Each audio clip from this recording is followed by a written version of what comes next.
It's the mother of all talk shows.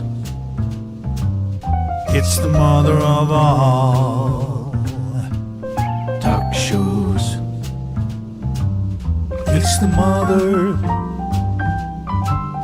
of all talk shows. Go get 'em, George.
Peacefire! What peacefire? There's certainly no peacefire in the Lebanon, no peacefire in the Gaza Strip, no peacefire in Syria. And as it happens, according to the press conference in the cabinet office held by Donald Trump, there isn't really a peacefire any longer in the Gulf. And there ain't no peacefire in the Ukraine. It's all coming up here on the mother of all talk shows. Stay tuned.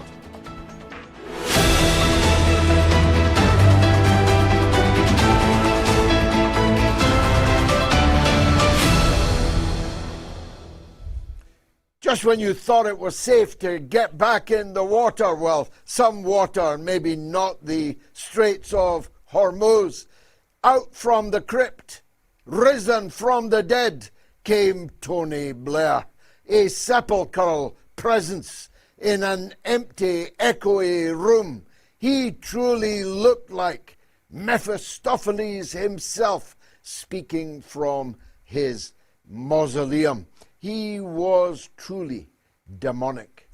Just when you thought that this man, £150 million richer for all of the crimes that he committed against the British people, against the Iraqis, the Afghans, against people all over the world, would just shuffle off, and if not die, that would be unbecoming to wish that upon him, then shuffle off and count his money and his blessings, such as they are.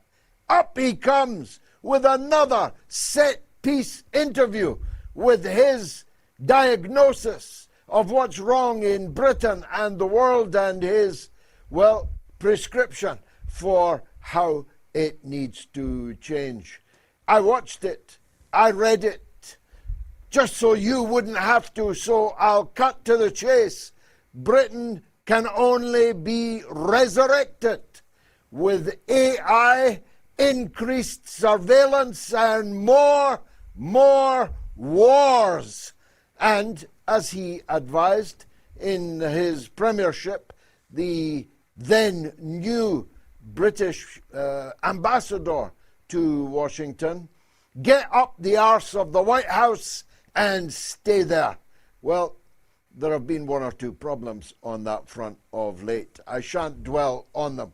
Peter Mandelson never really got close enough to get, maybe I shouldn't go there, but the prescription given by Tony Blair today was never, ever refuse anything asked of us by not our closest ally, the United States. No, according to Blair, they are a part of us and we a part of them. The fact that Donald Trump doesn't even like us very much, and the fact that most British people would die rather than get close up and personal, especially downwind of Donald J. Trump, that's what Blair says we have to do. Keir Starmer, meanwhile, is in Poland. Why? For what? Keir Starmer went to Poland to warn of the dangers of Russian aggression and to conclude a war agreement with Poland. Is this sounding vaguely familiar to anyone who knows anything about history?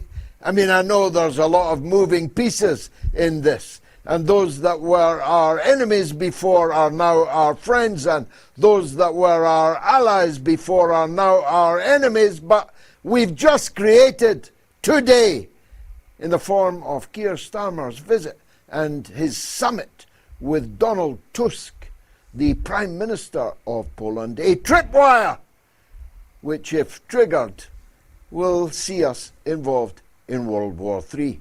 Now, you kind of have to know Britain like I know it, and like just under half of the people watching this know it. But that means just over half of the people that are watching this don't know it. So forgive me if I take a moment or two to explain.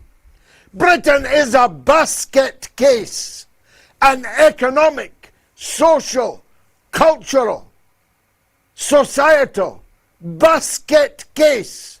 I mean we are Romania circa 1989, 1990. That's what we are. Our economy is falling to pieces. Our society is torn apart. The police spend more time policing us, the law-abiding majority of the British people, than they do policing crimes. In fact, they've effectively abandoned policing crimes. Get your car tanned tonight in central London and see what happens when you call 999. But issue a mean tweet, you'll have 7 police officers of the Metropolitan Police finest will be at your door to ask you why you wrote those words, or actually why you retweeted somebody else's words, because the British are being arrested for retweets nowadays. That's the state we're in. Our economy has been shot to pieces. Our people looking forward to the summer but worrying about the winter, about how they're going to heat their homes when energy bills are 4 times higher than they were 4 years ago. The price just rose yet again today. I think it's the 4th or maybe it's the 6th increase in energy costs that the government has permitted in the course of this emergency. The British culture is now completely unrecognizable. In fact, the thing that everyone says, they say because it's true. This is not Britain anymore. The police are like an occupation force. The government like a foreign, alien implant with nothing in common with any of us. We all hate them left, right. We all hate them. Tony Blair says the future is the radical center. What the F does that mean? What does that even mean, Tony? We heard all this third way guff from you, a tidal wave of it for an entire decade and a half, and you left us on the road to ruin. And the road you paved for us is exactly the road that we have traveled and are now paying the price. We have a situation in our country where we have no steel industry, where we have no coal industry, where we have no shipbuilding industry, where we have no railway workshop industry, where we have no automobile industry, where we have no iron foundries, where we were once the beating heart of the Industrial Revolution. We are now a desert. So why was Keir Starmer in Poland? He was promising the Poles our armed forces. What? Where? How? What armed forces? We don't have any armed forces. We've only got nuclear weapons, and even they are A, subject to American approval and unlocking, and B, are increasingly deficient by all accounts. I didn't spy on that. I didn't get that as a result of any espionage. I just happen to know it. So, what exactly is it that we are going around the world threatening Russia with, threatening China with, threatening Iran with? Our army would fit into a mid-table football stadium, and half of those are hairdressers, clerks, invalids, in the sick bay, doctors, nurses. We've only got 40,000 combat-ready soldiers. And according to our own generals, we'd run out of ammunition in a week in a war with Russia. This fantasy world, I said it in one of my last speeches in Parliament, in a debate on defence. You are all moving around imaginary military assets that we don't possess. And if we possess them, we have nobody to use them. This fantasy world that the British government lives in is accompanied by a state of total surveillance on our own people, just in case any of us disagree, just in case any of us raise a querulous note about these imaginary armies that Keir Starmer is moving around and promising other governments that he will move around. Now, I don't know what the Russian government's plans are in the next weeks and months, but if I was making them, I'd make sure that the people who supplied the weapons, the people who supplied the targeters, the people who supplied the satellite intelligence, the people who made the AI which targeted and murdered in their sleep 21 kids in Lugansk this week, I'd make sure that they paid such a price for it that they would never do it again. And I don't know what that would involve, but whatever it involved, I would do. But I'm not running for office in Russia. I've just got to tell Keir Starmer and co. They're very lucky it's Vladimir Putin in charge of Russia's armed forces and not George Galloway. And now turning to Donald Trump. Donald Trump today, having misled the markets, having tumbled the oil price, having lied to America's creditors, that the war in the Gulf was over. Remember all these tweets within minutes, within hours, within days.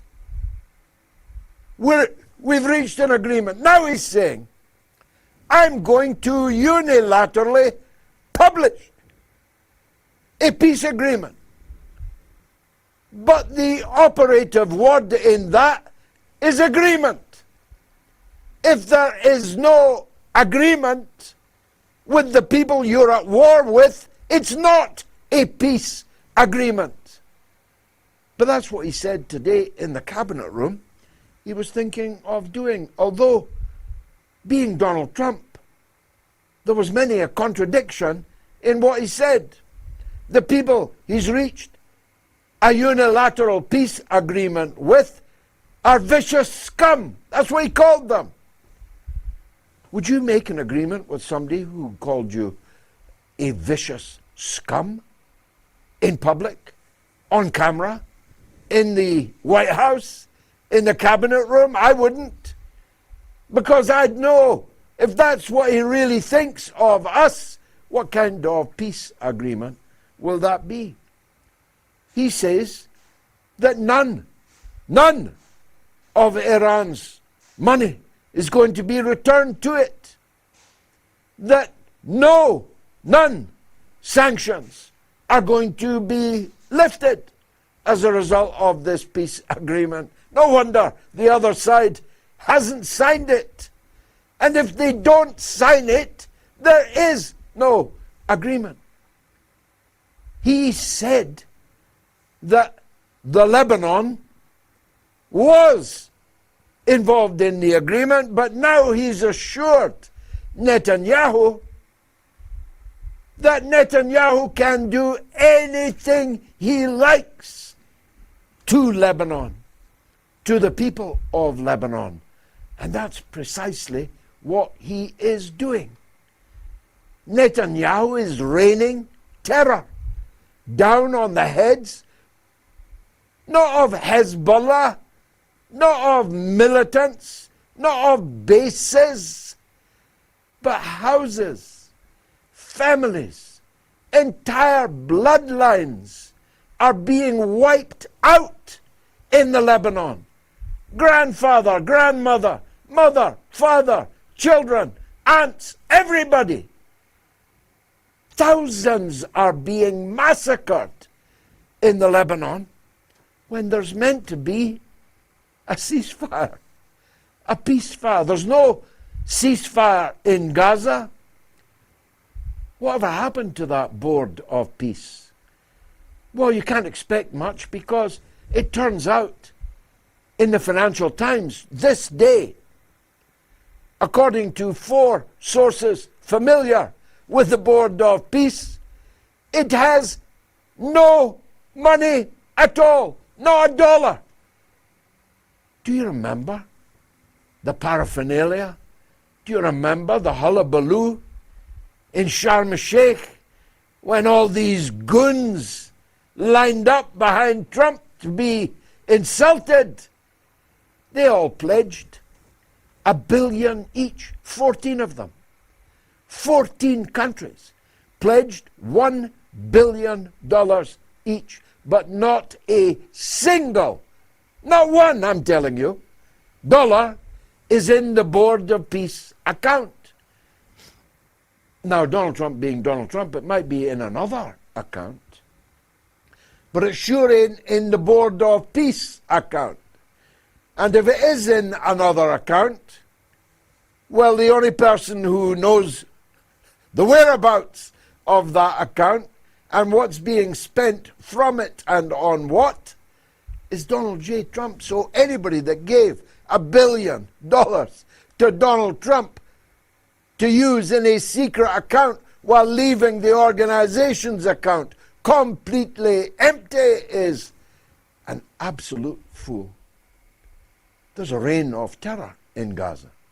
There's a reign of terror in the occupied West Bank.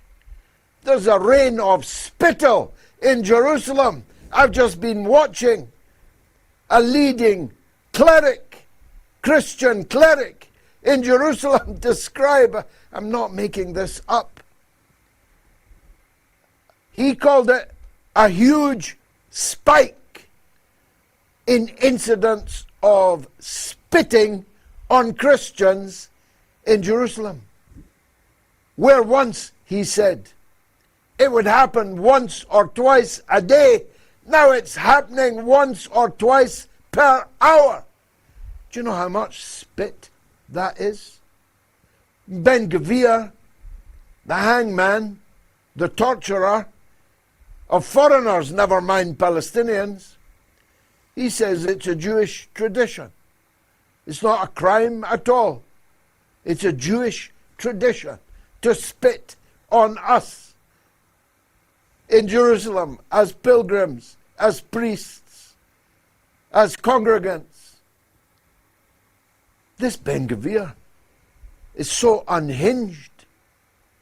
He threatened Trump that Israel will not accept the deal that he hasn't, as it's turned out, made with the Islamic Republic of Iran. Smotrich, on the other hand, I mean, Ben Gvir's a lunatic.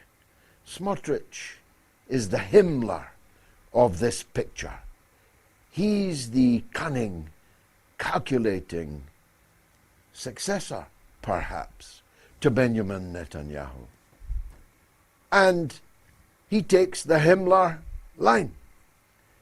Every time a drone is sent by the Lebanese resistance, we will bring down 10 apartment blocks in the capital city of Beirut. If it's one drone, it's 10 apartment blocks. If it's 15 drones, it's 150 apartment blocks. They love targeted assassination. If by targeted you mean bringing down an entire apartment block and murdering everybody in it because you think that a target is one of those within. I could go on, but I've run out of time for my monologue at least. I want to just say one more thing about the Ukraine. I was reading about a right-hand man of President Zelensky, if I may call him that. He's not actually a president, but a guy called Mindich, who fled to, well, where else did he flee to? He fled to Israel, one step ahead of the anti-corruption unit that was on his tail. Do you know how much he fled with in his private jet, never to be seen again, now living near the beach in Tel Aviv? 60 kilograms of solid gold and 20 million US dollars in non-sequential used banknotes. That's a lot of money, right? And you've never even heard of Mr. Mindich. Imagine what Zelensky has stolen. It's all coming up here on the mother of all talk shows. Stay tuned.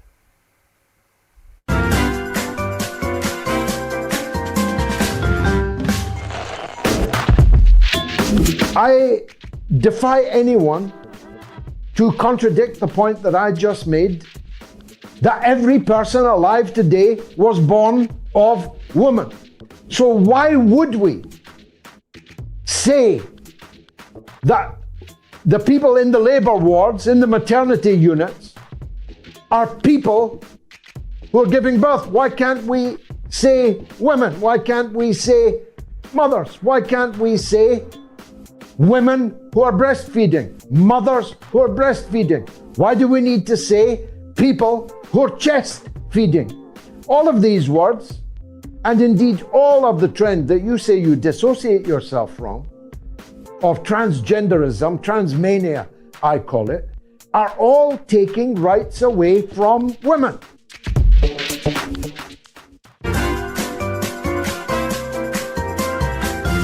You are listening to the mother of all talk shows with George Galloway.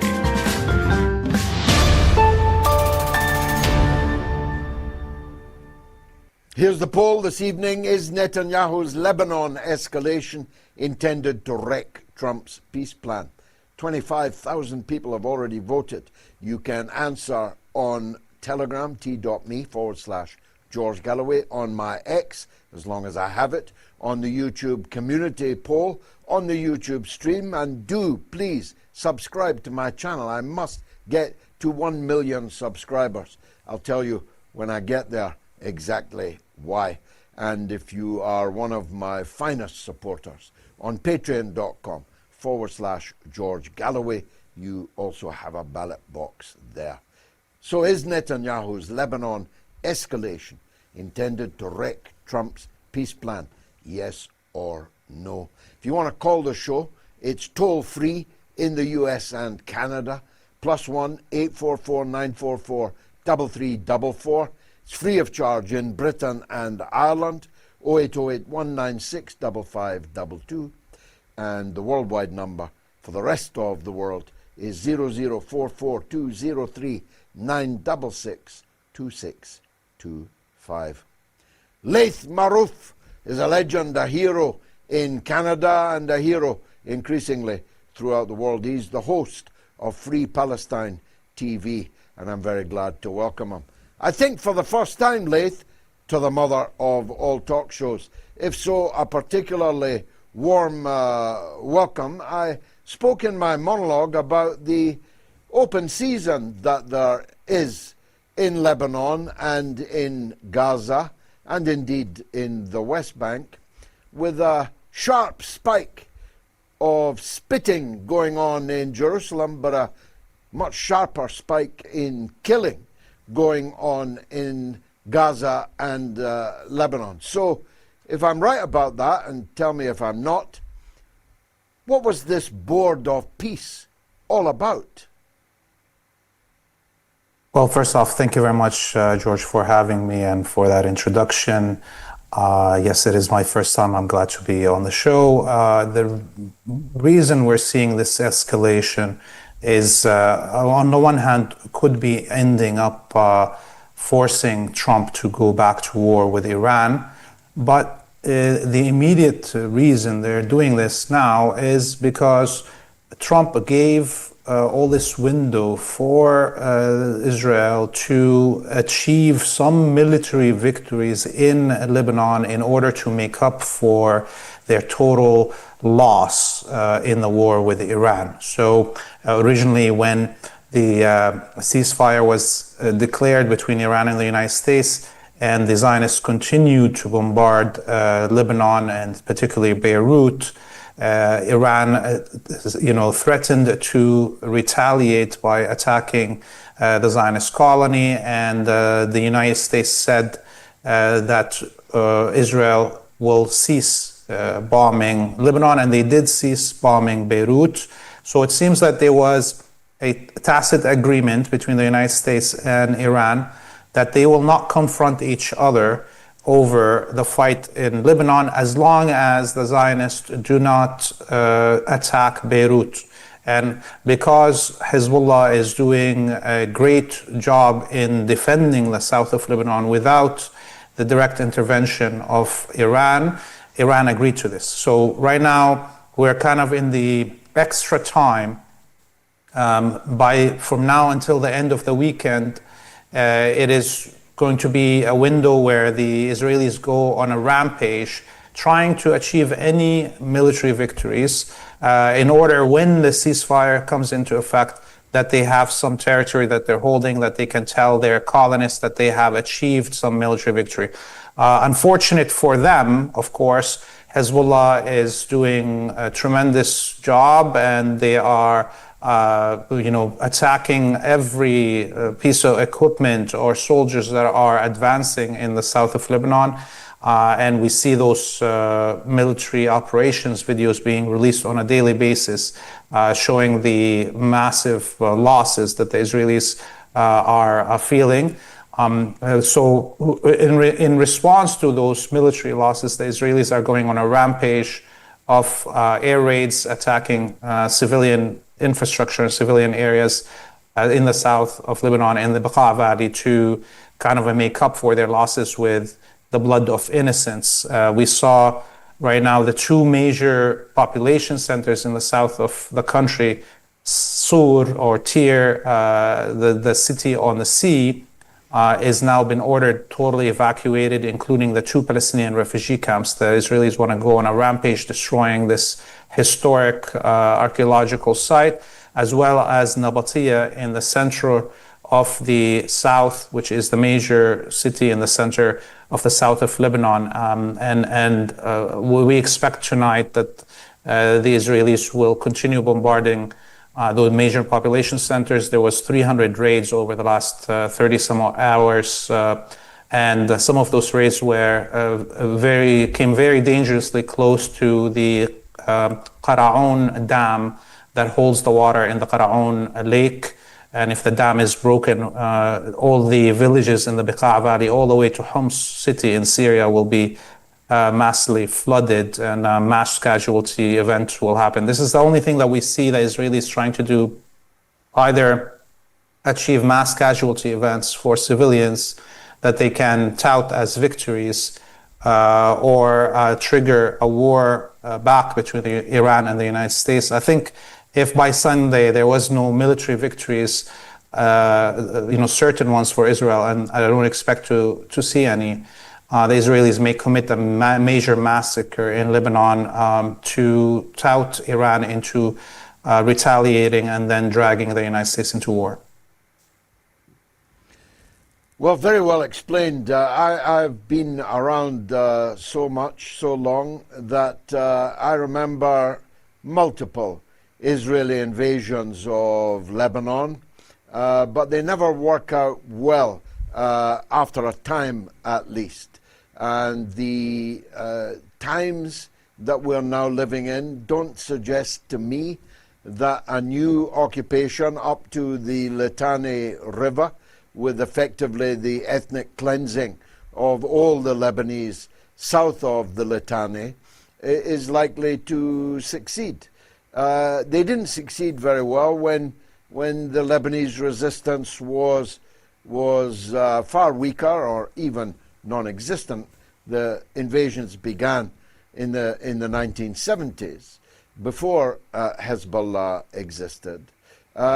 So how are they going to spin a victory? In fact, Ben Gvir and Smotrich will not accept the exclusion of Beirut from their blitzkrieg, and they are demanding the occupation of the Dahia, the southern part of Beirut. But just imagine how that would be opposed, how that would be resisted. I'm not sure Israel has the military wherewithal to even attempt that. What do you think? Yeah, it's relevant that you brought up all the previous occupations and how they failed. We just commemorated last week, or the beginning of the week, 26 years since the liberation of Lebanon in the year 2000. And of course, the occupation of Beirut in 1982, which came after the defeat of the Palestinian Liberation Organization and the expulsion of their fighters from the city under the protection and promise of the United States and France to protect the civilians in the refugee camps. Even when the genocide in Sabra and Shatila, the massacre happened, That was not enough to, make the occupation of the Israelis in Beirut permanent. In fact, they were out of the city within 6 months because they suffered so many attacks and so many losses. So today, we're talking about Hezbollah that has all that 30 somewhat years of experience. It is one of the most innovative fighting forces on the planet. They've innovated all that use of the ATGMs that we saw in the year 24. And now we're watching the FPV videos showing this very innovative way of using these equipment. We saw over the last few hours, for instance, attacks on at least 8 frontline colonies in the north occupied parts of Palestine using these FPVs.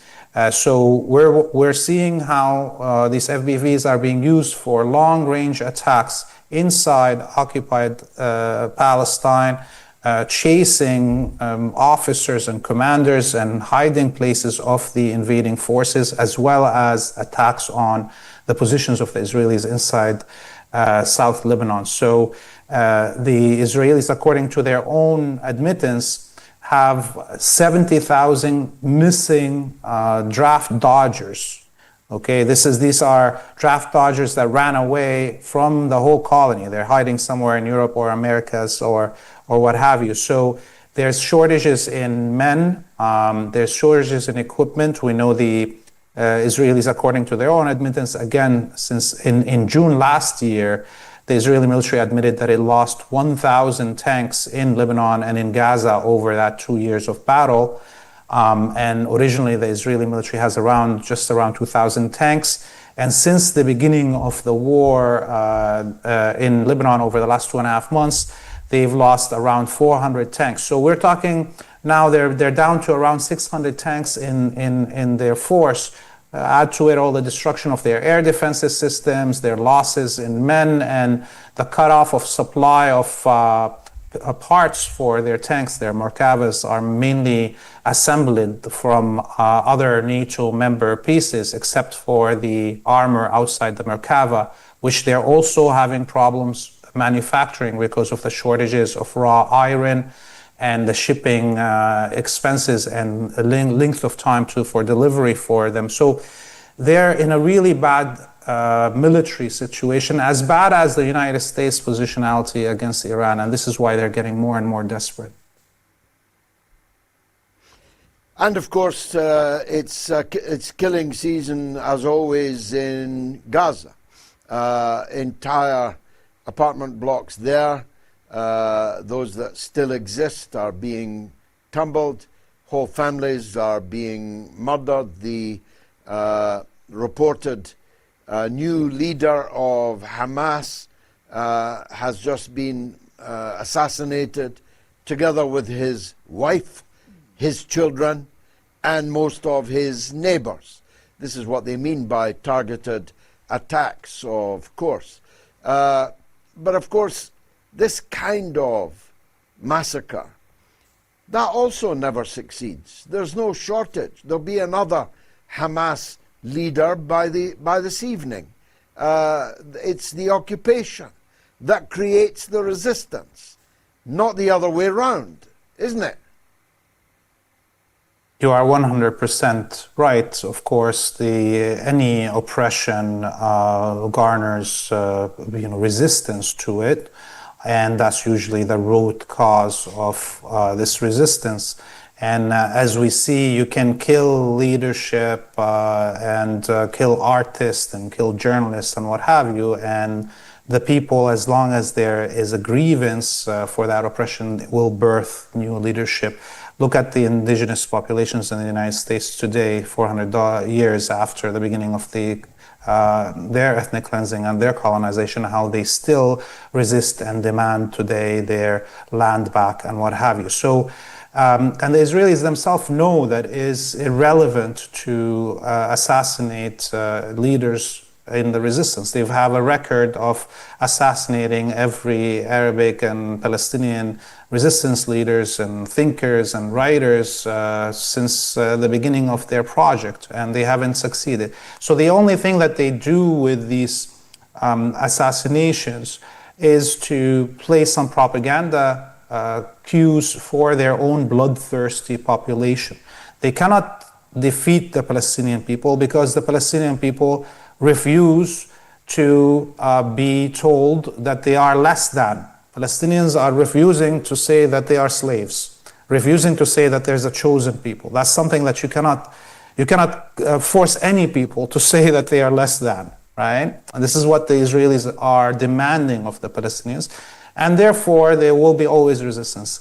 The other thing that the Israelis are doing with these deliberate targeting of whole families, with that lavender AI and the Where's Daddy program that deliberately waits for individuals that they want to assassinate for them to be with as many members of their family around them before they kill them. This is what we can consider the negative eugenics, okay? This is part and parcel of colonial control mechanisms. Because there's a debate about is it nature or nurture that makes somebody unique, a leader, a genius, or in whatever field it is. Well, you don't have to answer that. If you kill a whole family, you've killed their DNA, so you've now killed the nature part. So there's nobody from that family that has that genius DNA in whatever field they are. And you've also killed the nurturing environment that creates somebody that has pride, let's say, in what their grandparents did or what their parents accomplished and what have you. So this is the extreme form of negative eugenics. They're trying to eradicate whole family lines that may have either good genes that make them into leaders and or historical record that they can fall back to and be proud and birth new leaders. And this is some of the most sickening, of course, actions that we've seen any state do, this erasure of whole families, both in Lebanon and in Palestine over the last 2.5 years, 3 years. Well, on this Eid day, permit me to wish God give them the highest ranks in heaven, and their murderers the hottest fires in hell. Finally, Laith, let me ask you this, because your Palestine TV, Free Palestine TV, is an important new organ. The elections are coming up in Israel, and isn't it the dismal truth that Netanyahu may lose them, but if he loses them, it will be to people who are even more evil than he is, who are worse than he is. For anyone out there who's hoping for the removal of Netanyahu in the upcoming elections in Israel, isn't it the case that his rivals are all not just as bad as him, but arguably even worse? Yeah, as the Zionist project reaches this dead end, and with the collapse of all the rights framework, human rights, freedom of speech framework that the West used to use as soft power to project their imperial projects, right now what we see is naked colonialism, right? And in this environment where genocide has been broadcasted for 2.5, 3 years, and there's no accountability for it, what is expected is that, of course, the society and the elite within the Jewish colony will become more and more vicious and more animalistic. There is no restraints on the animalistic behavior, and in fact, animalistic satanic behavior is getting more and more return for the colony. They see that they don't need anymore that liberal language, and therefore any hints even of liberalism that Netanyahu may have had as a person who grew his leadership career through that era of the 90s and 2000s that was all about camouflaging everything within liberal language, even those remaining liberal words in the cues that Netanyahu used are actually working against him now. It is people like Smotrich, as you mentioned in your intro, and Ben-Gvir, who are more open in their animalistic, satanic bloodthirst that are actually triggering more members of the colony to vote for them, with that abandonment of total of that leftovers of that liberal era post-collapse of the Soviet Union. So it is very likely that this would be the last time Netanyahu rules. Question is, of course, will the whole colony collapse before these elections? Will there be an elections if there is a wider war, return to a wider war? And as we see, the governing elite in the United States are unable to hold back their rabid colony on the leash, and they may be dragged with it into a war. And so those things may actually be the last things that we're talking about, the last era of this Jewish colony. I hope for all of humanity, not only for the Palestinian people, that the colony ends very soon, because much of humanity is right now, as happened a month ago, we're on the brink of a nuclear holocaust to maintain this abnormality. How can people watch Free Palestine TV? Well, you can go to our website, freepalestine.video, and from there you can find us on all the social media. We're on YouTube, X, Instagram, Telegram, and much more. We're all 100% dependent on the viewer donations. We got no backing from states or politicians or big millionaires. So please donate when you go there. We're producing live daily reports from field reports from the ground here, and interviews with personalities in the region. If people are interested in hearing the voices of our thinkers, it's all in English, so to be accessible to the Western audience, we hope we're doing good, and we'll continue to provide this service to our people and freedom-seeking people all around the world. Well, count me in. Thanks very much, Laith Marouf, for your first visit, and it will not be the last, at least if I have anything to do with it. Thanks for joining us on the mother of all talk shows. Let me take a quick break, then it's your calls up to the hour. Stay tuned.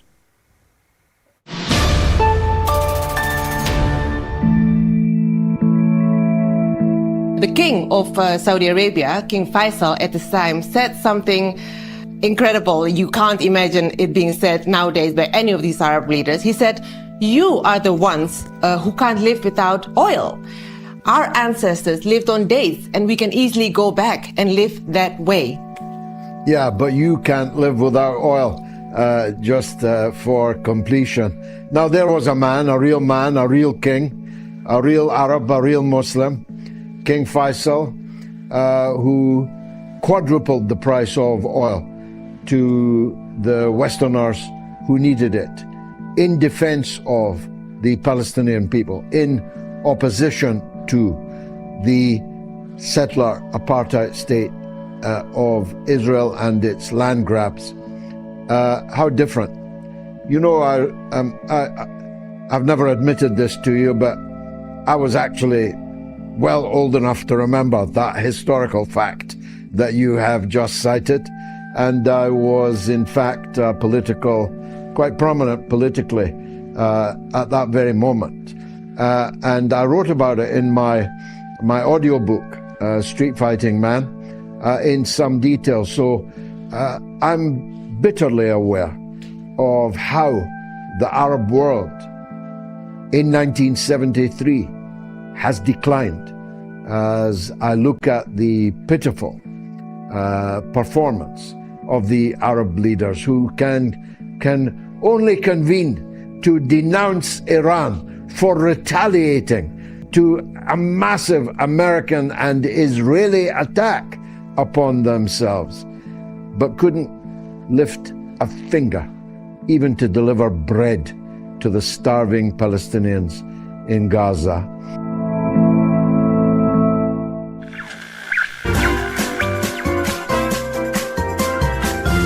You are listening to the mother of all talk shows with George Galloway.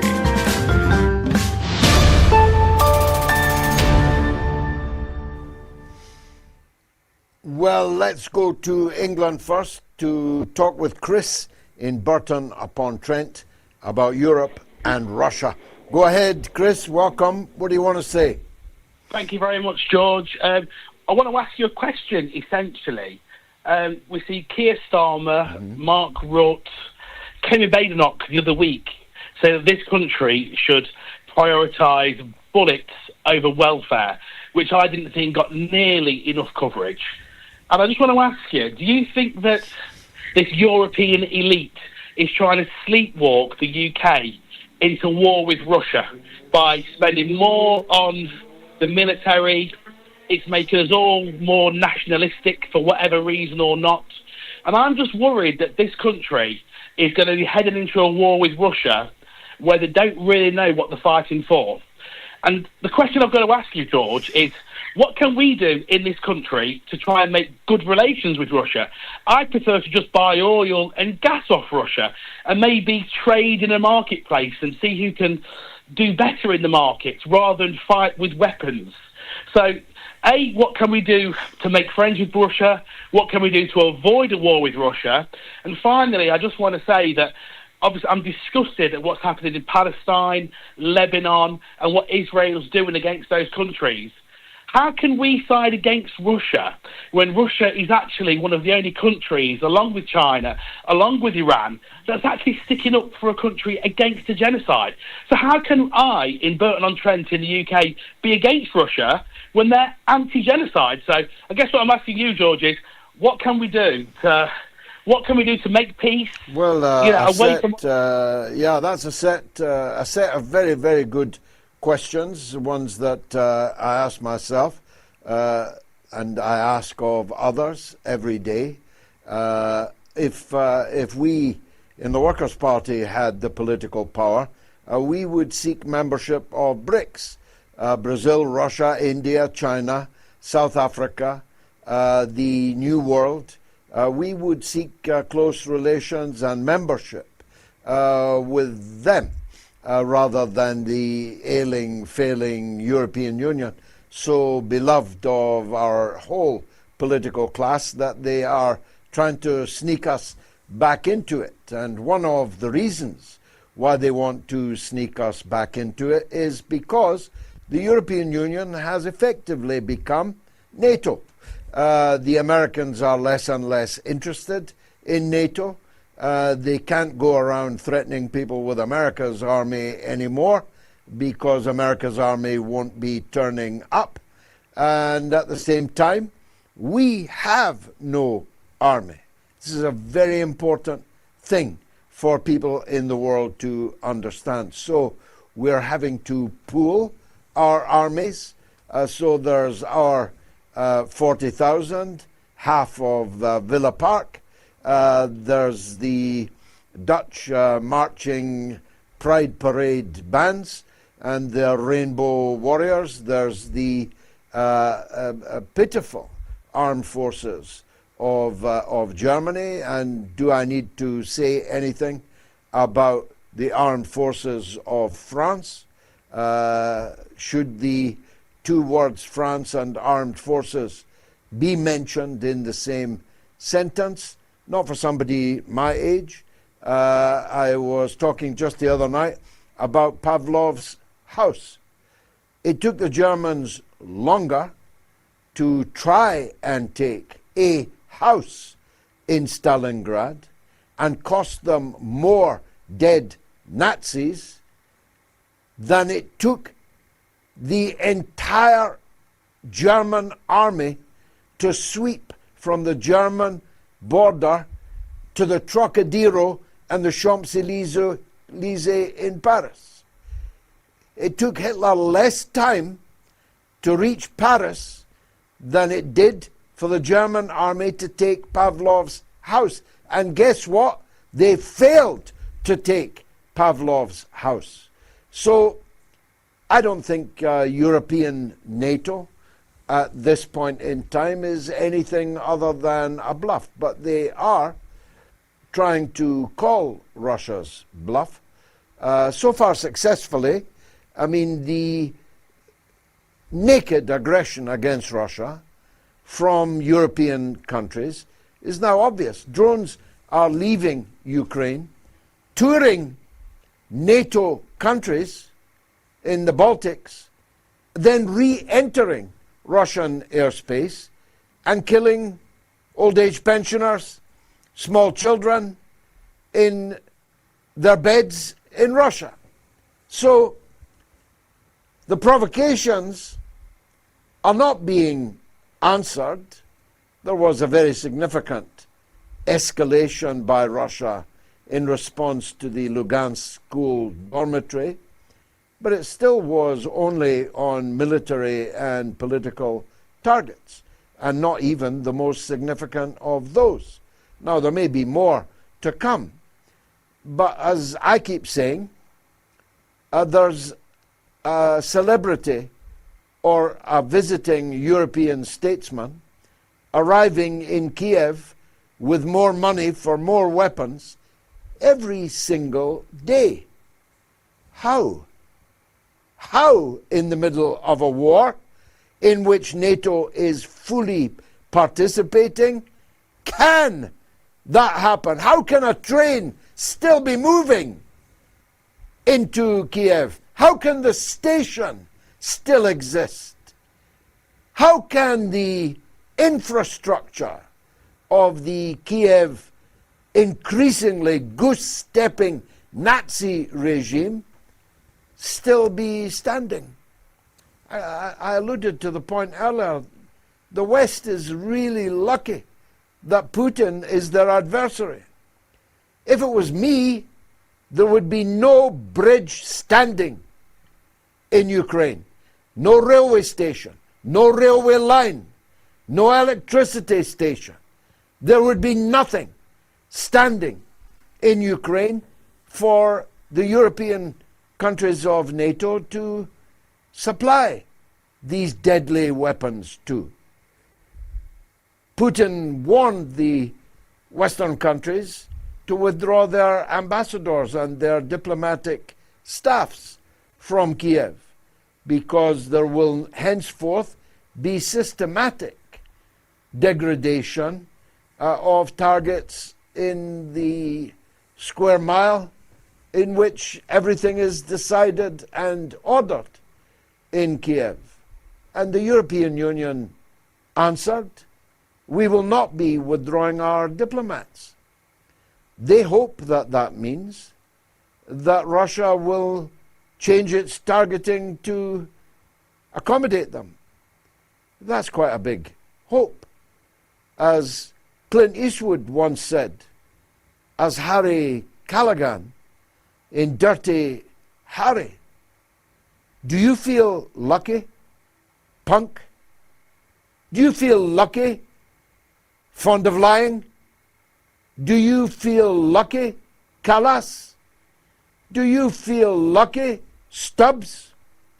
Do you feel lucky, Starmer? What can you do, Chris? You can start by joining the Workers' Party of Britain, the only party in Britain which stands with Russia in this confrontation with the NATO alliance. You can join No to NATO, No to War, which I set up. You can join the No Conscription League, which I set up. And you can join the fight for the restoration of normalcy between our country and the Russian Federation, the lack of which harms Russia not one jot, but it sure as heck harms us, Chris, and could even finish us. many thanks for your excellent call. Now, you can leave comments on YouTube. Just scan the QR code now. Leave a comment, and I'll read it out if I can. Michael Monday 5754 says, outstanding having Laith Marouf informing the world of the crimes, facts, lies, and cruel, tragic realities being imposed on the people of Lebanon.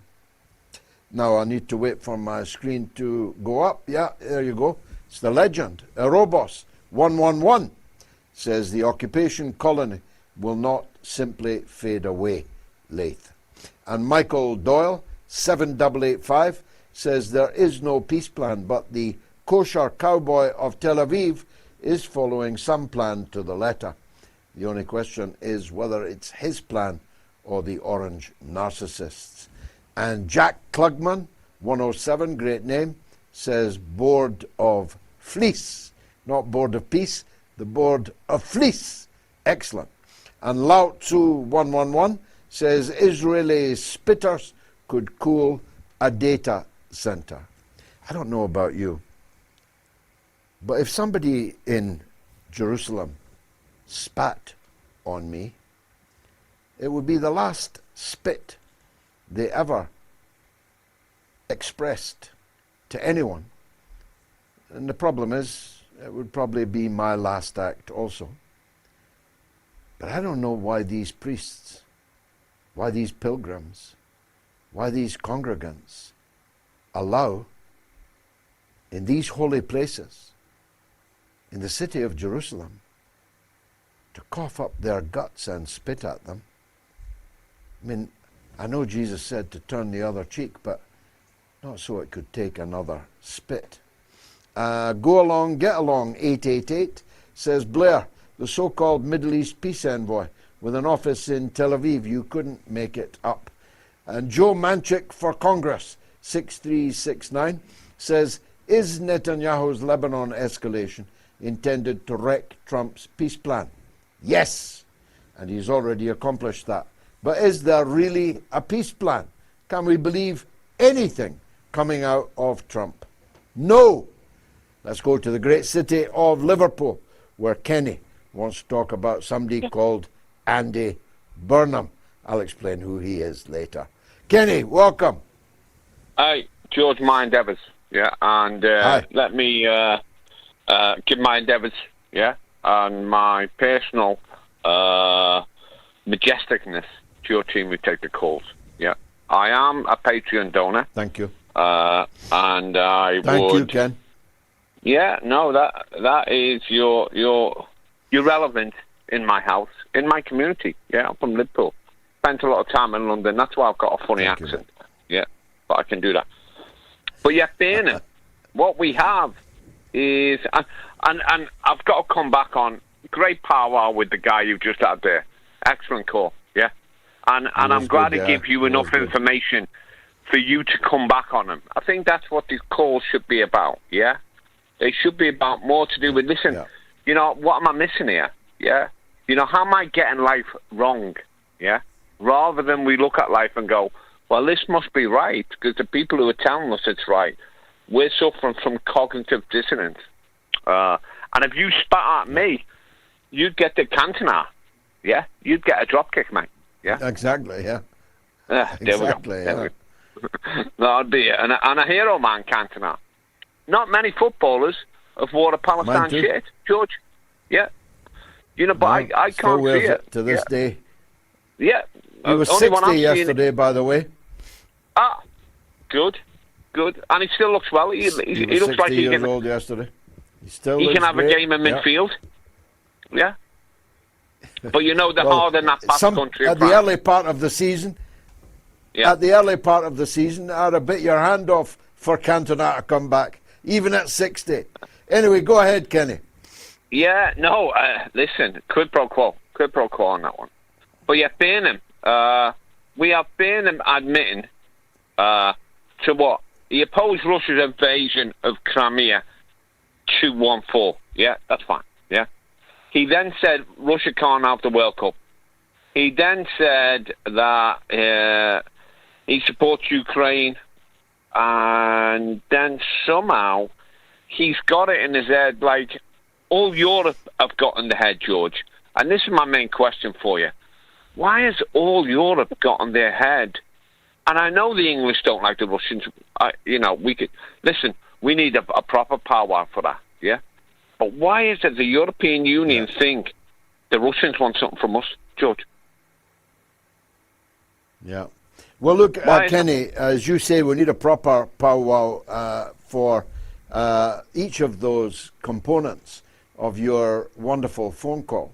I only have time before the break to deal with one or maybe two of them. Andy Burnham tweeted today his credentials to become the next Prime Minister of Britain, given that the current Prime Minister is widely regarded to be, on his way out. His tea's out, as we say in Glasgow, and I'm sure also in Liverpool.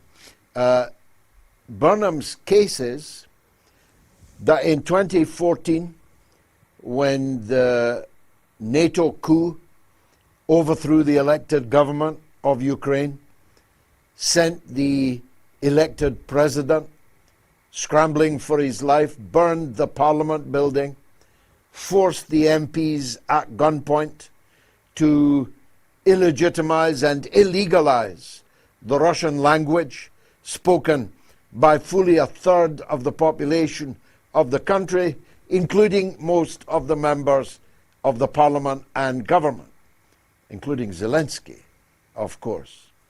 There was then an uprising in the east of the country, which is almost exclusively Russian, and a civil war began between the new regime in Kiev and the Russian population of the east of Ukraine. And 14,000 civilians were massacred, some of them burnt alive, others in these valleys of death, children going to school blown to smithereens. The full Netanyahu treatment was visited upon the people of eastern Ukraine until it could be tolerated no longer. So Burnham supported all of that.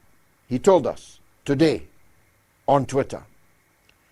He then told us today on Twitter that he demanded that Russia be stripped of the World Cup in 2018, despite the fact that that World Cup was one of the best, one of the most successful World Cups we've ever had, and that every English person who came to Russia for that World Cup loved it, admired, respected it, were cherished in Russia, were treated as not just guests, but virtually a red carpet was rolled out for them. Everything was subsidized for them. They traveled all over Russia for peanuts compared to what's about to happen in the United States of America. Burnham supported taking the World Cup away from Russia in 2018. He goes on in this tweet today that he 100% supports Ukraine and regards any of us who support Russia as a national security threat. His words. So I retweeted this, not because I agree with it, but because I want people to know that Burnham represents no change whatsoever, might be worse than Starmer. After all, if what you're saying and what I'm saying back to you is a threat to Britain's national security, well, when do we get the midnight knock on the door, Kenny? When do we get interned? When do we get our right to speak formally in a court with no jury taken away from us?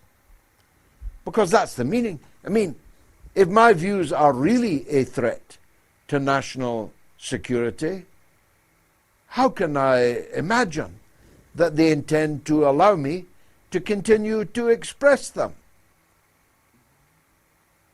I have no confidence whatsoever that they intend to allow views like yours and mine, which are shared by millions in Britain, to be expressed.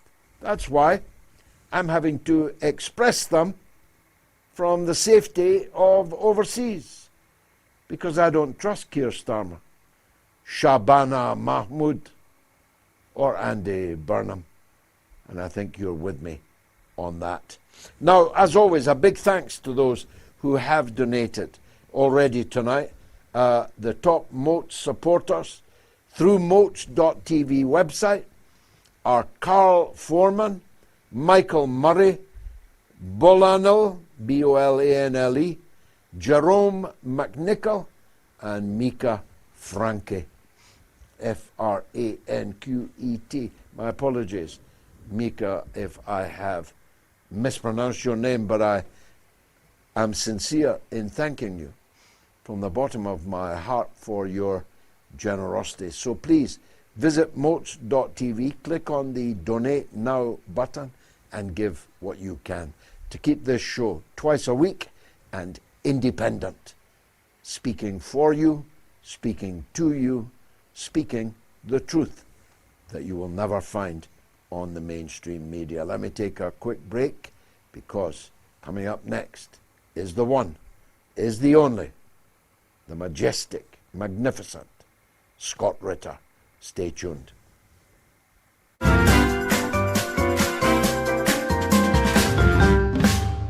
You know, and it's a very, thank you for, you know, I'm a big fan of your show, Gigi. Great debate, great. And I'm Scottish. I'm very passionate about what's happening there, you know.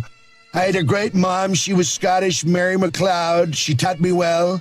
She taught me well at everything, including golf. I love Scotland, and I love the Scottish food. It's great food. I said to Melania, you know, haggis. Look at that. What's more Scottish than that? Me. I am that haggis. She said, what, thin-skinned and full of crap? You are listening to the mother of all talk shows with George Galloway.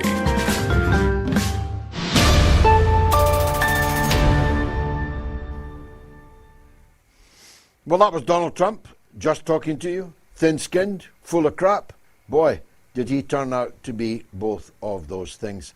But Scott Ritter has now for decades, for actually a quarter of a century or more, been the only man speaking for peace and speaking it well in the United States of America. He has the record. Former Marine intelligence officer, former United Nations weapons inspector, a man who knows war but loves peace. That's why we love him. Scott Ritter, welcome back to the mother of all talk shows. Before we tour the wars, as it were, I wondered if, like me, you had watched Donald Trump's press conference in the cabinet room today, leaving aside the inanities confusing Venezuela with Iran and all the, if you like, intellectual cognition decline that we've come to expect from him. He didn't sound like a guy who intended peace in the Persian Gulf to me. When you call your interlocutor vicious scum, when you say that nobody will control the Straits of Hormuz because it's international waters, spoiler alert, it is not international waters, it's the national territorial water of Iran and Oman, and that they will have to do what he says or he will blow them up. That's Oman in the crosshairs now, never mind Iran. He didn't sound like a guy who was fixing for peace to me. How did he sound to you? He sounded like a clinically insane individual. I've been saying this for a long time now. I've said it on your show before. I'll say it again.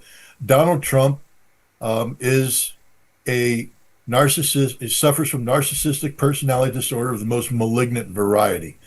This is a diagnosable condition that you're able to diagnose if you're a board certified psychiatrist or psychologist from a distance. Normally, you need to have a patient present themselves, and you do an in-person survey and things of that nature. Narcissistic personality disorder actually has 5 observable characteristics that can be observed through behavior. This is what's laid out in the DSM manual. And it's not Scott Ritter saying this because, of course, I'm not a board certified psychiatrist, psychologist. I am, I didn't stay at a Hotel 6 last night. So I don't, I can't claim to have any insight to this, but I have sat on a panel of board certified psychiatrists and psychologists who have diagnosed Donald Trump with narcissistic personality disorder, and it has manifested itself in this malignant state we saw here. What you saw at that press conference is a mentally ill individual, sadly but true, a mentally ill individual.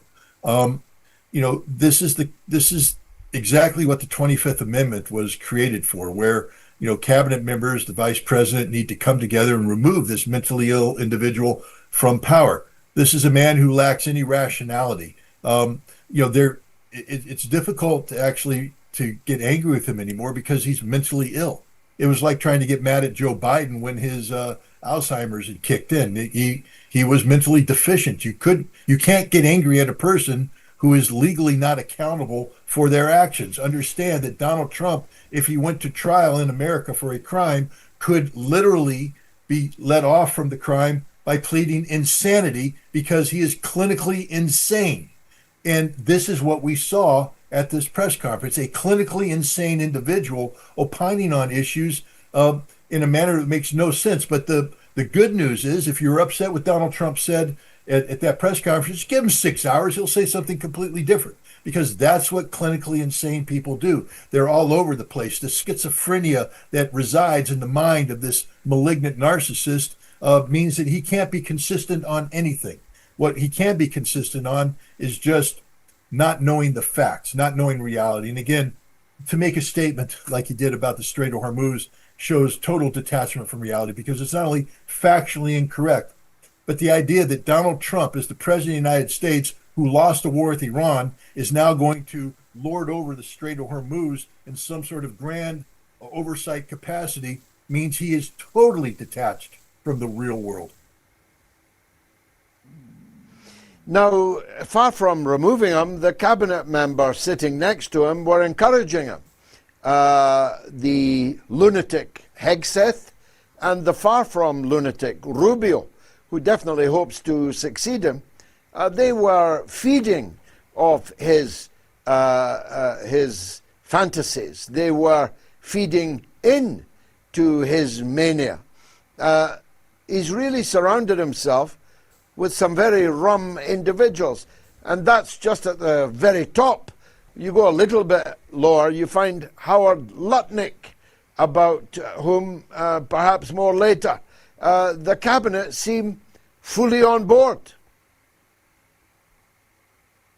Sad but true. But this is what happens when you allow pro-Israeli money to buy American politics and American politicians. We have a Congress that is completely bought out by Israel. That was proven last congressional election when Israel brags about $100 million funneled through their proxy, the AIPAC, American Israeli Public Affairs Committee.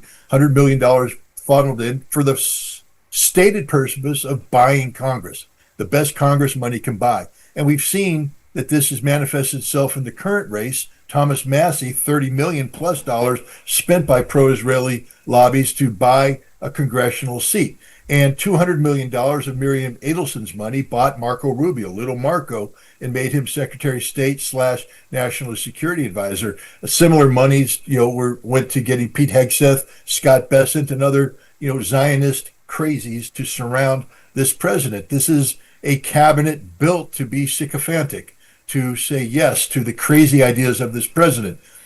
Anybody who's worked with Donald Trump understands that there's no such thing as an advisor to Donald Trump.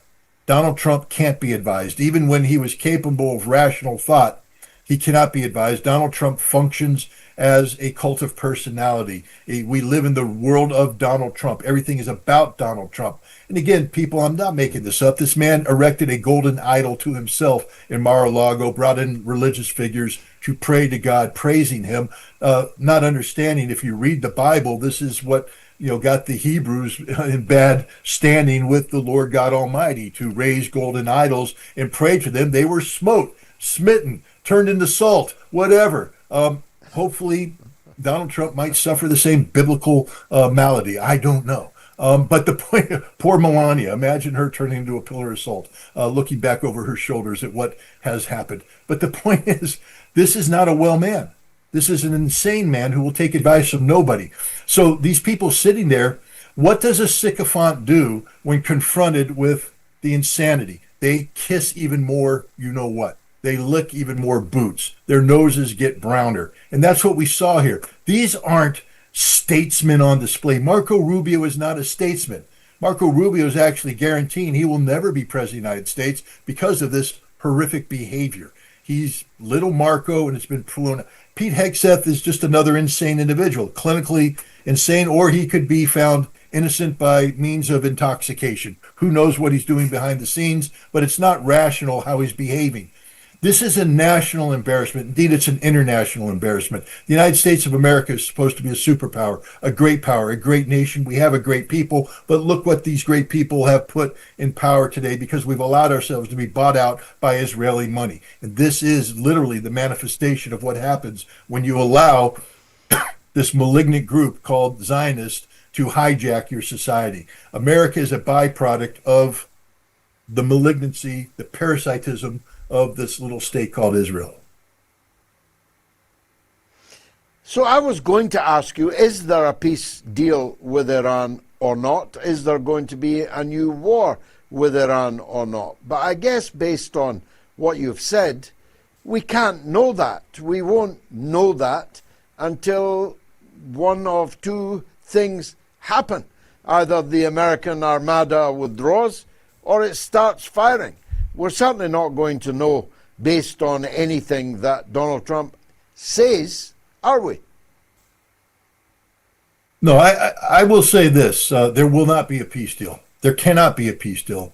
Donald Trump is incapable of an agreement. Sergei Lavrov said this.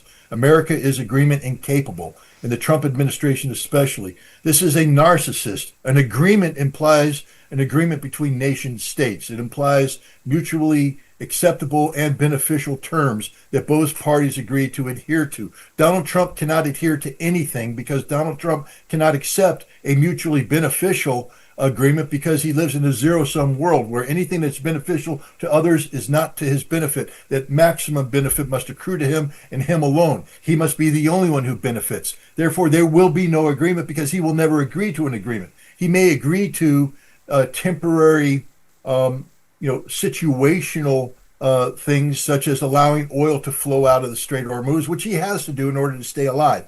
Oil must flow. But he's not going to agree to Iranian control. So therefore, we will never get to full agreement. But Iran needs oil to flow too. So I think we could be in a situation where Iran accrues income together with Oman through an environmental tax that Trump doesn't approve of. But the oil flows, but there won't be a lifting of sanctions, and therefore there'll be constant tension, etc. This is the reality of Donald Trump. Now, will Iran forego this and just say, no, we're going to squeeze the death out of this? I don't know. China has a heavy influence on Iran, and China needs the oil to flow. So I think what's going to happen is there's going to be this non-agreement agreement that's going to be put in place that allows oil to flow, but it's not going to solve the underlying problems. But that's okay, because Donald Trump, in this world, it's a non-sustainable world for Donald Trump.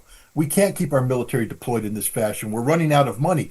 Pete Hegseth, the moron that sat next to the president, had to announce that we can't deploy 4,200 troops to Poland because we can't afford to send a rotational brigade despite our agreement with NATO. But then Donald Trump undermined it by saying, well, we're going to transfer 5,000 troops to Poland anyways. And Congress, well, what the hell are you talking about? We have to approve that, and we haven't approved that, and you don't have a status force agreement with Poland. There will be no 5,000 troops. Welcome to the insane world of Donald Trump, where nothing is real. Only Donald Trump's fantasy imaginations and ruminations.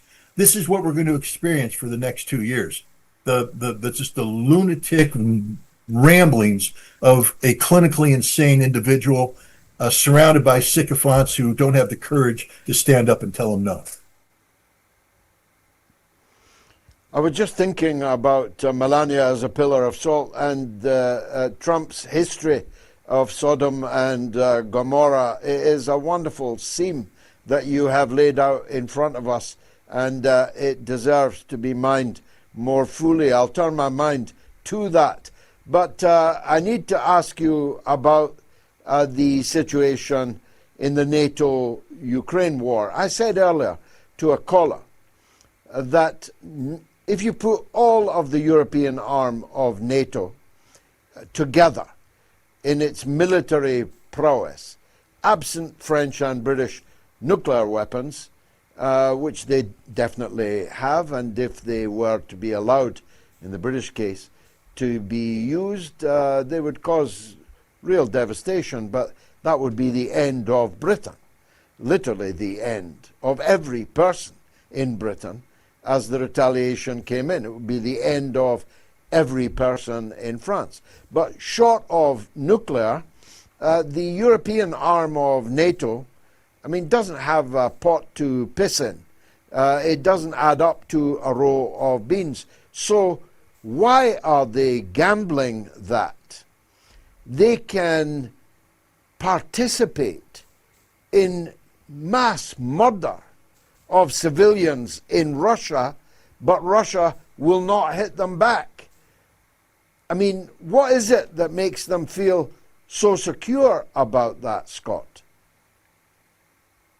Well, the first thing is that Europe, like the United States, is infected with Russophobia. And Russophobia is the irrational fear, deliberate misunderstanding of Russia, the hatred of Russia, all things Russia.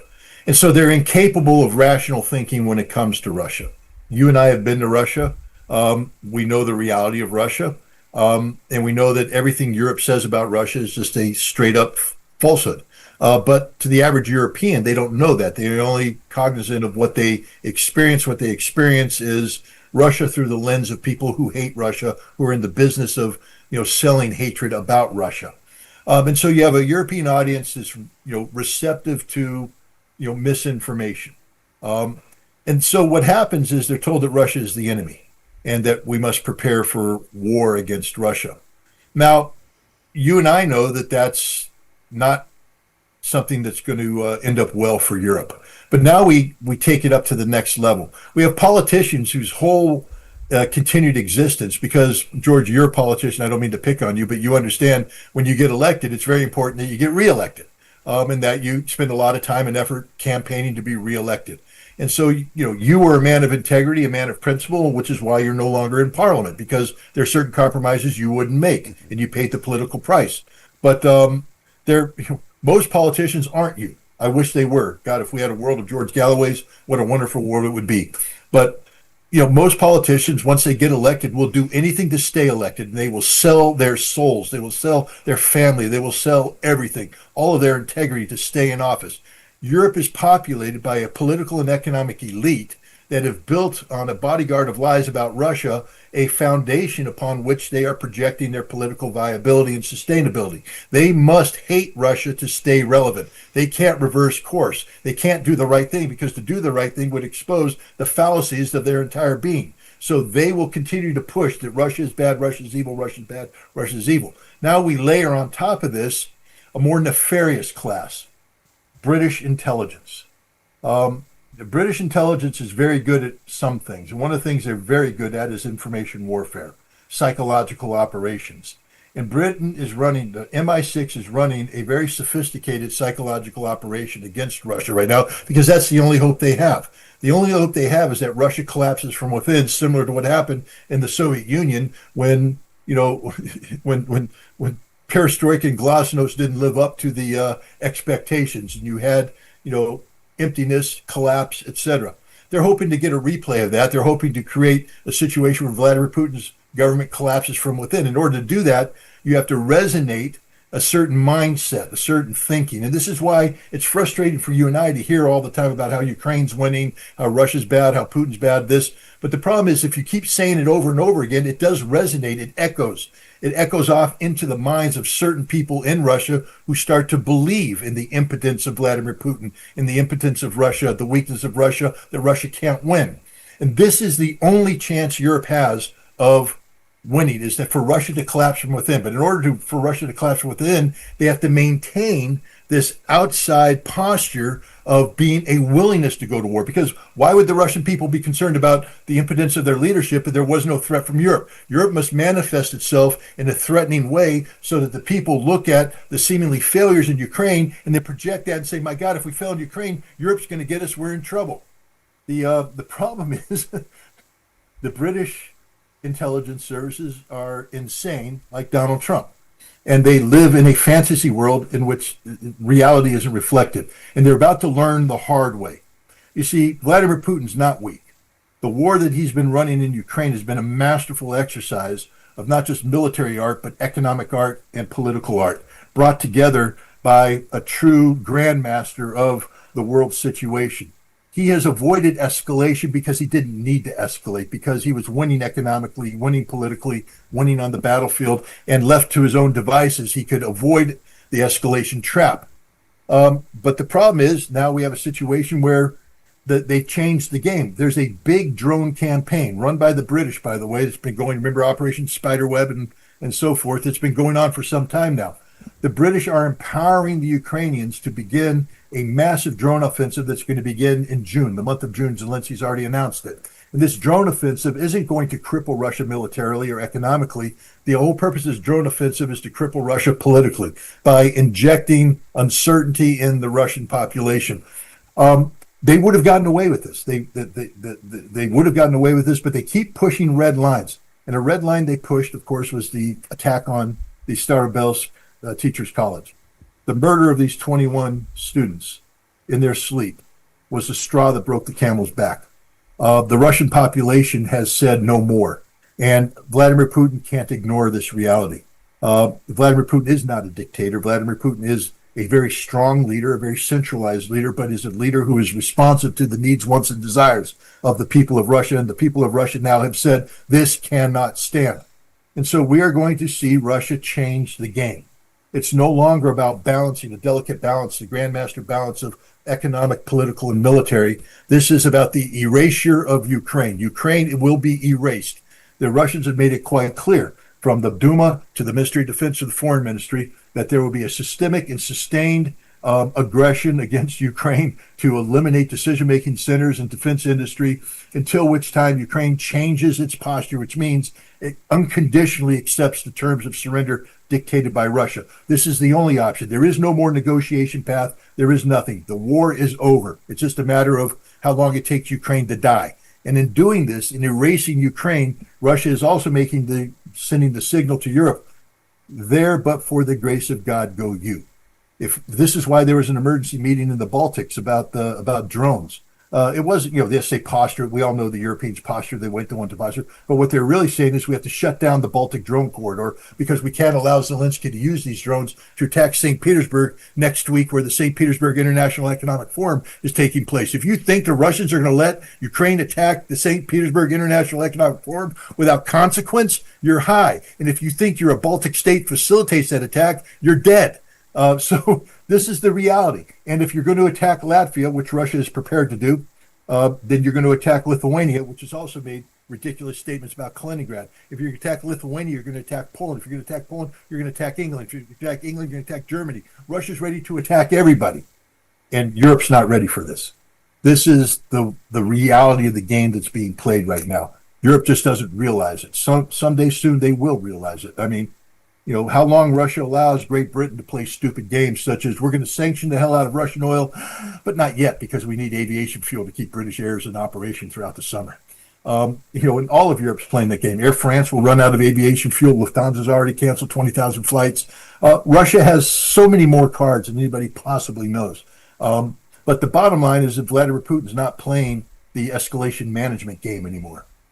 Vladimir Putin is committed to a policy of the erasure of Ukraine. And along with that, because Putin doesn't do anything where he hasn't thought out the ramifications, the erasure of Ukraine will be the erasure of Europe if Europe wants to play that game. The power of your words has the hair standing on the back of my neck, and therefore I'm going to leave it there, Scott Ritter, so that people can contemplate the sheer force and importance of what you've had to say. I'm deeply grateful to you for enlightening us. Scott Ritter, former Marine Corps intelligence officer, former United Nations weapons inspector, a master of war and the politics of war at that. Let me take a quick break and then it's your calls.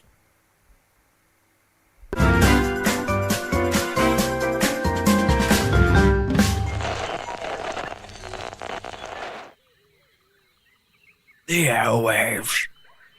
This savannah is a rigid dichotomy of fact and fiction. As Fisher says, the Twitter sphere where the slightest misjudgment can spell being cancelled. One species rules over the airwaves through its ability to adapt and survive in even the harshest environments. The George Galloway.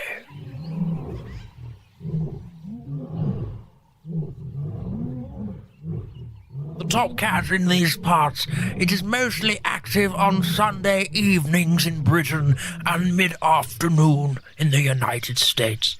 It seldom roars during the day.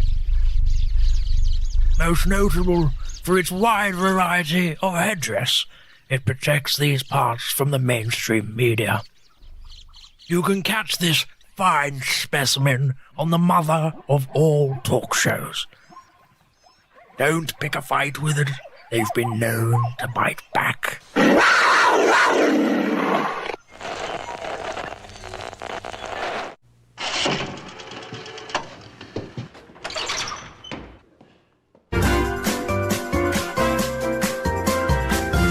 You are listening to the mother of all talk shows with George Galloway.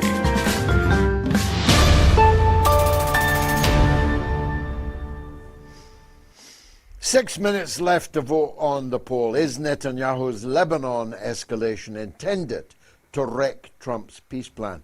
Yes or no?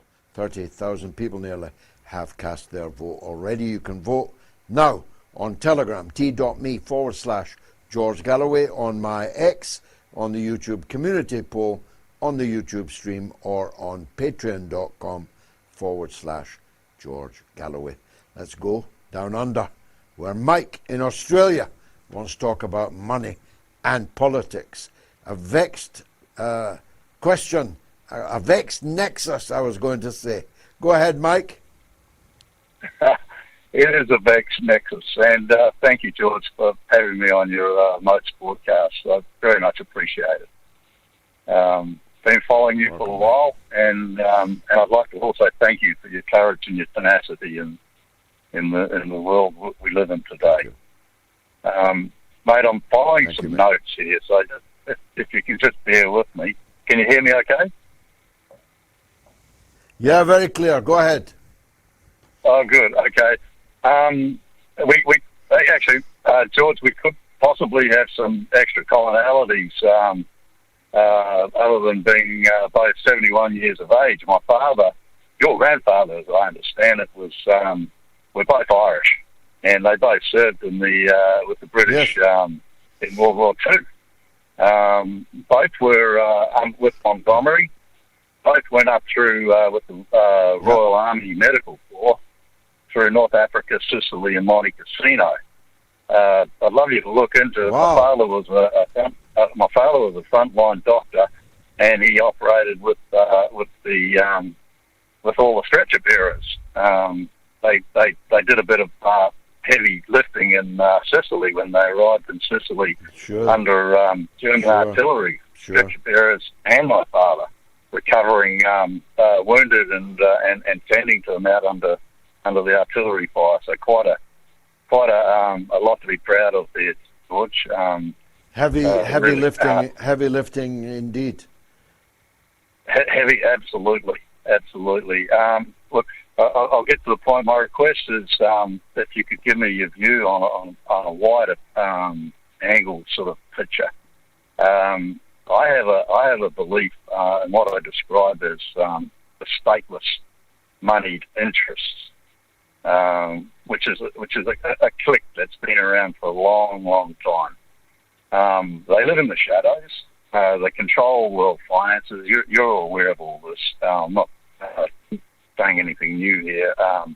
But the thing that could be different here is that because they live in the shadows and they operate financially with controls of states through their infiltration and manipulation of their institutions and the politics, big business, media, etc. It's my own opinion that they're a legacy clique. They've been around for thousands of years, in the making of them, and they have a full grasp of their abilities of human control and manipulation. In fact, it's my belief that Jesus exposed them for a brief time as they were the Sadducees of that time, and he called them out, and obviously suffered the ultimate for his for his honesty and his opinions. Just as everyone gets the same sort of treatment today as you are going through. Now, my question will be, do you think now that we have this sort of, they're appearing, I call it appearing again as Zionists, and they're getting seen for what they are, just as they did when they were Sadducees. Now, the age of the internet and the media and podcasts such as your own, do you think we're exposing them, bringing them back out into the light? And do you think that as well, I try very hard to separate the phenomena that you're describing, though some things are historical facts. As it happens, I'm a student of the Calvary suffered by our Lord Jesus Christ, and I know who killed him. I know who demanded that he be killed. I know who insisted that he not be granted clemency for the Passover. I know that Pontius Pilate washed his hands of the matter. I know who really killed Jesus. Of course, I know that. But I don't hold that against Jews in 2026. And I wouldn't have held it against Jews in 1936, because I don't believe that people are guilty of the sins of their forefathers or should be punished or hunted or pogromed or persecuted because of the sins of the Pharisees 2026 years ago. That would be illogical, immoral, and unacceptable. So I treat people on their merits according to what they do with their lives today. So I can truly say that some of the bravest and greatest people in the humanity I have known in my 71 years have been Jewish people. When Joe Slovo led the armed wing of the African National Congress that I was pleased to serve, it mattered nothing that he was Jewish, that his wife Ruth First, slain in a car bomb, in a letter bomb assassination in Mozambique, that she was Jewish, was, if anything, to her credit, because most Jews, by the time of the great anti-apartheid struggle, had picked the road of apartheid in Israel and backed the apartheid in apartheid South Africa. So it was, if anything, to their credit Joe and Ruth, and so many others. Dennis Goldberg, Albie Sachs, so many of my heroes in that period of the struggle in the 1980s were Jewish. So I'm hardly going to blame them for the Calvary of Jesus of Nazareth. That would be an absurdity. Secondly, whilst finance capitalism is indeed the most pernicious form of capitalism, most finance capitalists are not Jews, and therefore to single out Jews for the crimes against the people committed by finance capitalism would be irrational, immoral, and unacceptable. I condemn all the finance capitalists, whether they're Jewish or not. To single out media owners who are Jewish, when in fact all the media owners are involved in crimes against humanity, supporting crimes against humanity, would again be illogical, would be sinful of me, and would be unacceptable, and are completely unacceptable. It's certainly the case that the vast majority of the ruling elites of the world are Zionists. Bear in mind that many Jews are not Zionists, and most Zionists are not Jews. This is a Venn diagram that is actually easy to understand. There are hundreds of thousands, maybe millions of Jews, religious and secular, who are completely opposed to Zionism. Equally, the vast majority of Zionists are not Jews. Tony Blair is not Jewish. To my horror, he converted to Roman Catholicism. George Bush was not Jewish. All of these criminals that dealt death and devastation across the world in the 21st century, never mind the 20th, the vast majority of them were not Jewish. So it would be illogical and unacceptable to single out those among them who were Jews. And what that kind of thing leads to is a kind of hunt the Jew in the picture, like where's Wally? And that's not just a waste of time. It's also exceedingly dangerous, because anti-Semitism, which I shall define for this purpose as hatred of Jews, is a real thing, just like hatred of Catholics is a real thing. Hatred of Muslims is a real thing. Hatred of black people is a real thing. Hatred of gays is a real thing. These prejudices, which can mutate to obsession and genocide, are real things.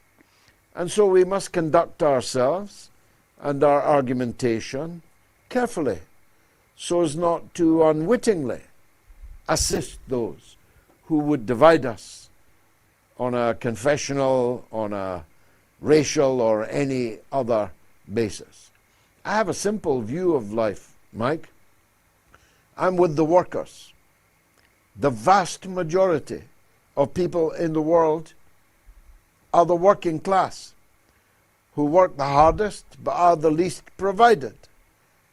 And they cannot inherit the earth because it is deliberately divided by those who would have us hunt the other rather than focus on them. Luke Moat's big donors tonight, another wave of support. I'm really grateful for it. But a big thanks in particular to Blaine Dillman, Farouk Khan, David Waltham, Piero Angelini, and Steve Pavlovich. A big thanks to each and every one of you. and every one of you who is going to donate. I know you are on moats.tv. Here's how I know you are. If you stood in front of a busker in the street for 2 whole hours and didn't put a shilling in his hat as you walked away, you'd be a real schmuck. Think about that. If you want to support us, go to moats.tv and click the Donate Now button. Mahmoud is in Canada, but wants to talk about Donald Trump. Mahmoud, most welcome. Go ahead, sir. Thank you, George. Greetings and keenest regards to you and your fabulous team, sir. Thank you so much. George, just a quick word on the American electoral system and a gentleman by the name Ross Perot. And if I may preempt my comments with saying that how the American people choose to conduct themselves domestically is entirely and solely their business. The great contribution of the American nation to the scientific body, to world politics and history, should never be shrunken or diminished by the shortcomings of an individual. Nevertheless, George, the world today is a big connected body, if you like. And the choice of the American elector affects the rest of the world, basically, America being a superpower. And the system is full of shortcomings. You've pointed kindly in the previous show that it's a binary system. It's full of disillusioned, disenchanted electors yearning for a third choice. And years back, an independent, rich Texan oil billionaire by the name Ross Perot, and I believe he formed the Reform Party of the United States at the time. He put his name, he threw his name in the hat, and he's doing fantastic in the polls. So people are gravitating towards an independent, what appears to be an independent rich choice, and hence the Trump phenomena occurred, I believe. And also, it's important to point out about the issues that President Trump is raising, though we may not all agree with his approach: border control, immigration, ballooning debt. These are serious chronic problems. So I believe the American electors are yearning for a third independent choice. You also have plenty of wonderful, patriotic, intelligent callers that call your show, and perhaps they should be encouraged to take that leap of faith, to run as an independent, to form a third, fourth party. And I think that will benefit not just America, the rest of the world too, George. Ameen, Ameen, and Eid Mubarak to you, Mahmoud. I agreed with every word of that. I happened to follow the Ross Perot phenomenon very closely at the time, and I believe, as you rightly alluded, that Donald Trump actually ran out of that same trap, a racing trap. He's basically an independent. He's no more a Republican than I am. He used to be a Democrat. He could as easily have, been a Democrat, but he figured out that he had more chance of winning the selection if he ran as a Republican in the shrunken field that existed particularly at that time. And he cares nothing about the actual politics of the Republican Party, but he has now effectively impressed his very large arse on the Republican Party, and it now bears his impression. But I agree with you. Voting for the red tie or the blue tie and expecting anything to change is a forlorn hope. Everybody knows that by now. So it is time for a third force, and I'll name that third force: Tucker Carlson. Tucker Carlson must run for president, and if he does, I believe he will win. He must carefully choose his running mate. He may choose someone that I like, or someone I prefer, or he may not. It might be Thomas Massey. It might be Tulsi Gabbard. It might be any number of people, and I'll have disagreements with all of them, as I have historically had disagreements with Tucker Carlson. But Tucker Carlson is Catholics call papabile. He is popable. He is presidentiable. You could see him credibly running and winning a presidential election and then governing with a wisdom and grace that has not been seen in the White House since the sadly departed John F. Kennedy. And I believe he has many things that are reminiscent of Jack Kennedy and his approach of pragmatism and his approach to patriotism. And he's so eloquent and so well informed and so well connected to everybody of importance in the United States and increasingly the world that I happen to believe that a President Tucker Carlson would be a giant, truly giant leap forward for the United States and the world. Mahmoud, thanks for giving me the opportunity to say that, or rather repeat that, but I make no apology for repeating it. Comments. Jack Klugman 107, Palantir already has all the NHS healthcare data. Indeed they do. Tim Kangaroo says, why is Kidstarver still PM? The guy is like gum on the bottom of your shoe. You can't get rid of him. Don't worry, Tim. He'll be gone soon. Uzi 1mm, great name, says, what's wrong with Britain is the result of Blair's Thatcherite, totalitarian whack jobbery. Yeah, Blair was the author of, the era of greenery, wokery and quackery and simpering political correctness, twinned with Thatcherite hatred of the working class and absolute devotion to privatization as the only way for the British economy to survive, and his obsession with supporting the George Bush wars and the Netanyahu crimes in occupied Palestine and beyond. It's quite a toxic mix, yeah?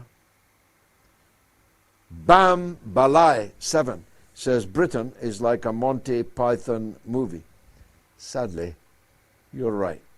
Uzi 1mm again says, not to worry, Andy Burnham's coming to save us by doing the same things with a northern accent. Very good. Rob Sutton 5580, George Galloway next mayor of Manchester. Well, undoubtedly, if, it's a big if, Burnham is elected in the Macclesfield by-election, then I will be a candidate for the Workers' Party for the job he would then immediately have to vacate. So if Burnham becomes an MP, he gives up the mayor, I'm no longer an MP, I'll run for mayor, and the Workers' Party will be in a very strong position in Greater Manchester, the great city of Manchester, and all the satellite towns and communities around it. John is in Scotland. Let's hear his take on Putin and Iran. Go ahead, John. Hello there. Thanks for having me. Right, basically, I've a couple of quick questions. Right now, Putin has a special military operation in Ukraine. Okay, and it's went on for 5 years. Yeah. Is it going to go on for another 10 years, or is he going to start a war?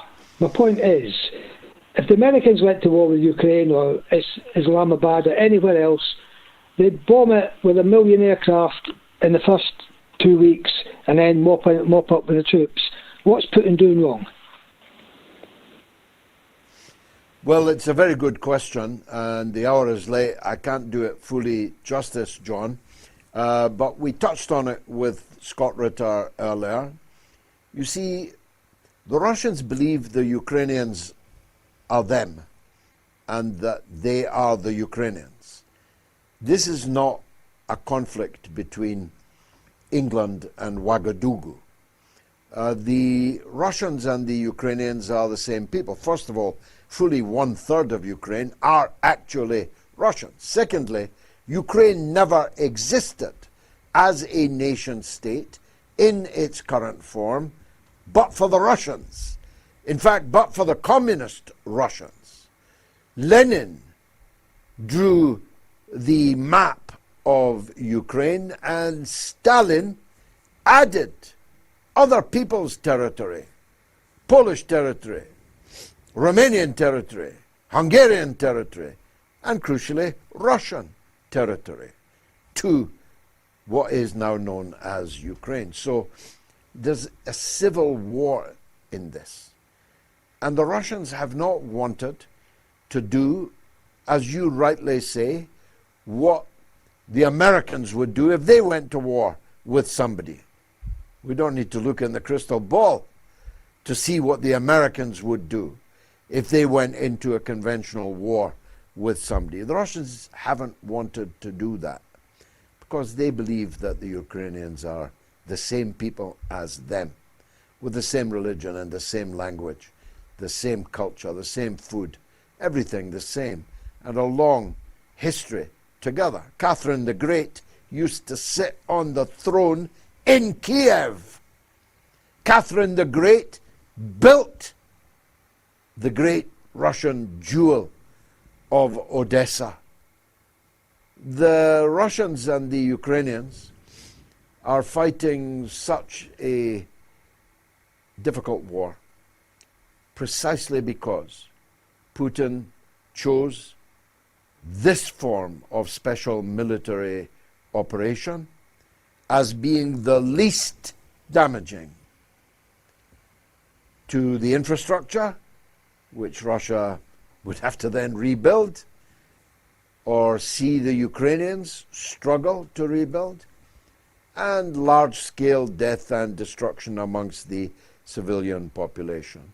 There has been a huge First World War level of loss in this war, but it has overwhelmingly been among soldiers. The civilians have not remotely been treated in the way that Israel, for example, is treating the civilians in Lebanon or in Gaza. Whether that will change, well, Scott thinks that it now will. Under incredible pressure, Putin, not to stop the war, but to intensify the war, to make it a war, as you just cleverly alluded. It isn't a war. It's not called a war at the moment. Whether it will now very soon become one is, of course, the $64,000 question. John, thanks for that. No Gayatri tonight. She's still traveling, settling the kids back. But we will be, God willing, together again on Sunday with the next edition of the Mother of All Talk Shows.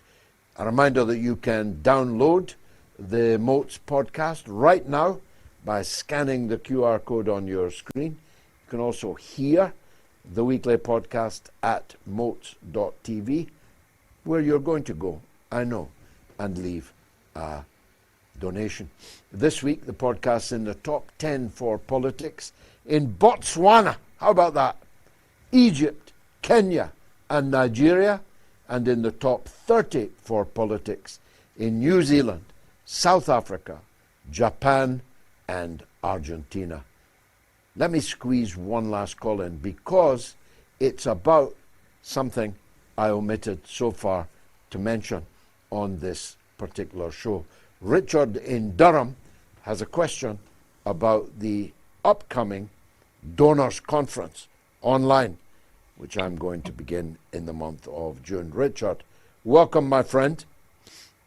Good evening, George. Health and strength as usual. I'll be quick because of the time. It wasn't a question. It was actually just some positive feedback on the Donors Forum project that you announced last Sunday. Yeah. My heckles went up. As soon as I heard it, I thought, wow, that's such a great idea. Since the early days of Moats, personally, I've only managed to donate 100 quid, but I love the concept, especially of offering inclusivity towards the cause for, all of your audience. And I just wanted to say thank you for that, and I hope it goes really well. Well, you'll get an invitation to it, Richard, because your donation of £100 and your call this evening is particularly valuable. We're going to be as flexible as we can about entry. If someone wants to make the case that they've only given £100 over X period of time, and the reason is that they're a poor widow or a low-paid worker or an old-age pensioner or unemployed or a student or whatever, of course, we'll listen to that. The only real parameters are technical. How many people can I get into a virtual room? Now, I don't know anything about these things, but my clever children and grandchildren and my clever friends behind the glass, they know everything about it. So they are working on it. And we'll get as many of our donors as possible. And if you don't get on the first one, you'll maybe get in on the second one. We're going to hold it every single month for 90 minutes, which I'll see you, you'll see me. It will be a closed environment. People can say anything that they like, and they can make suggestions of future guests or guests they're fed up of, or whether you want me to make way for Gayatri and my son Zain or whatever, as somebody wrote to me the other day, that I was past it. It was time to pass on the torch to my good wife and my eldest son. Of course that day will come, but I like to think we're not there yet. Thank you, Richard in Durham. Thank you, everyone who has called the show tonight, especially those who didn't get on because of the hour and the time. And a big thanks to all of you for watching. Please spread the word about the show. Pass some of our clips on that we put out on social media. Try and build the Moats audience. Heaven knows, we do need people to be better educated, don't we? It's been marvelous. Thanks for watching.